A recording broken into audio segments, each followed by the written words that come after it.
सभी शाला दर्पण प्रभारियों और संस्था प्रधानों को मेरा नमस्कार। इस वीडियो के माध्यम से हम स्माइल 2 की मॉनिटरिंग का कार्य समझेंगे। किस तरह से हम स्कूल लॉगिन के माध्यम से अध्यापकों के द्वारा किए गए कार्य की मॉनिटरिंग कर पाएंगे। तो ये वीडियो आप लास्ट तक ज़रूर देखें और इस वीडियो के माध्यम से हम विद्यालय के समस्त अध्यापकों की क्लास वाइज जो क्लास टीचर बनाया हुआ है उसके क्लास वाइज किस तरह से हम मॉनिटरिंग कर पाएंगे। हमें यहाँ स्कूल और स्टाफ के बीच में स्माइल 2 का ऑप्शन दिखाई देगा। स्माइल 2 टैब है, इस पर हमें क्लिक करना है।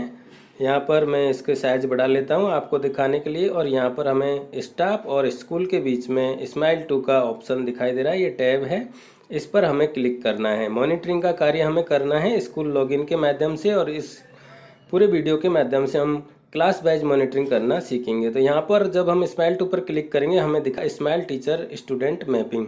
तो जो टीचरों ने स्टूडेंटों की मैपिंग की है वो यहाँ पर हमें दिखाई देगी। टीचर इस कार्य को अपने स्टाफ विंडो के लॉगिन से करेंगे और जब वो वहाँ पर वो एंट्री पूरी कर लेंगे तो उस एंट्री को हम यहाँ पर स्कूल के अंदर लॉगिन के माध्यम से देख पाएंगे।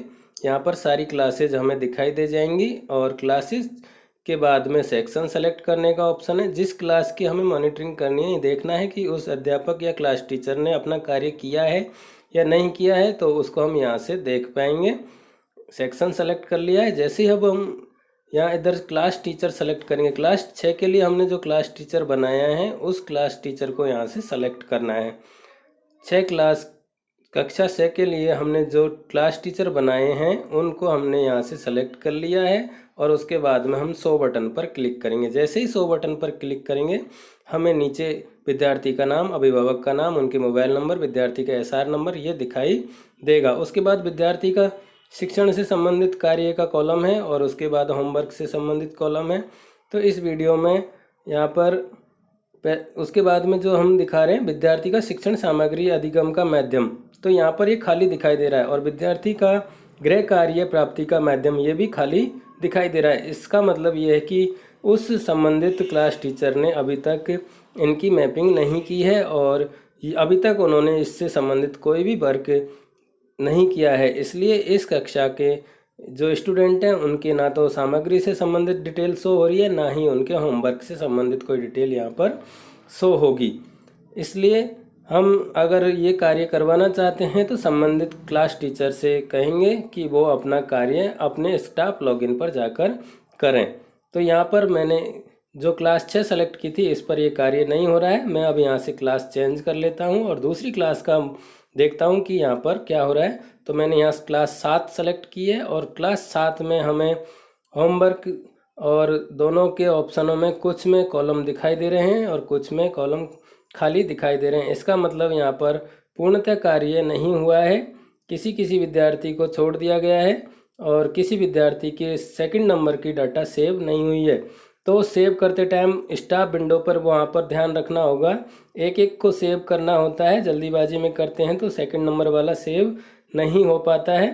तो इस तरह से हम एक एक क्लास को सेलेक्ट करेंगे और एक एक क्लास को सेलेक्ट करने के बाद में उनके क्लास टीचर सेलेक्ट करने पर हमें यहाँ पर ये सारे ऑप्शन दिखाई देंगे। यहाँ क्लास 3 सेलेक्ट किया है जिसमें सभी ऑप्शन यहाँ पर हमें दिखाई दे रहे हैं और सभी भरे हुए दिखाई दे रहे हैं। इस तरह से यहाँ पर इनका कार्य पूर्ण है। हम इस तरह से किसी भी क्लास की मॉनिटरिंग यहाँ से कर सकते हैं। क्लास टीचर सेलेक्ट करेंगे, क्लास सेलेक्ट करेंगे और शो पर क्लिक करने पर विद्यार्थी का शिक्षण सामग्री से संबंधित अधिगम का माध्यम और गृह कार्य का माध्यम यहाँ से देख पाएंगे। अगर किसी संबंधित क्लास टीचर ने ये कार्य नहीं किया है तो हम उनको यहाँ से देखकर उनको ये कार्य करने के लिए बोलेंगे। तो ये कार्य संस्था प्रदान करेंगे या फिर शाला दर्पण प्रभारी जो कि उस विद्यालय की मॉनिटरिंग कर रहा है शाला दर्पण पर कार्य स्माइल 2 से संबंधित, वो ये कार्य देखकर संबंधित क्लास टीचर को इस बात से अवगत कराए कि उसने ये कार्य शाला दर्पण पर अभी नहीं किया है। तो इस तरह से हम किसी भी क्लास से संबंधित कार्य को देखकर उसके संबंधित जो ऑनलाइन का काम है वो देखकर संबंधित क्लास टीचर को अवगत करा सकते हैं कि किस तरह से आप ये कार्य करेंगे, या आपने कार्य नहीं किया है तो आप ये कार्य तुरंत प्रभाव से पूर्ण कर लें। मॉनिटरिंग का जो कार्य है ये स्कूल लॉगिन से ही किया जाएगा और यहाँ पर हमें सारी क्लासेज की डिटेल दिखाई दे जाएगी। शिक्षण अधिगम का माध्यम क्या है और गृह कार्य का क्या माध्यम है। इसको एक बार ही भरना है, गृह कार्य का माध्यम और शिक्षण अधिगम का माध्यम। उसके बाद में आगे वीकली जो डिटेल भरनी होगी वो स्टाफ विंडो से ही भरी जाएंगी और ये दोनों डिटेल भी स्टाफ विंडो से ही भरी जाएंगी। उसके लिए मैं एक अलग से वीडियो बनाऊंगा जिसमें स्टाफ विंडो से संबंधित कार्य आपको बताया जाएगा कि स्टाफ विंडो पर जाकर संबंधित कर्मचारी यानी कि जो क्लास टीचर हैं वो क्या कार्य करेंगे। ये कार्य सिर्फ संस्था प्रधान या शाला दर्पण प्रभारी के लिए है, जिसके माध्यम से हम संबंधित कक्षा अध्यापक का कार्य मॉनिटर कर पाएंगे। आशा करता हूँ वीडियो पसंद आया होगा।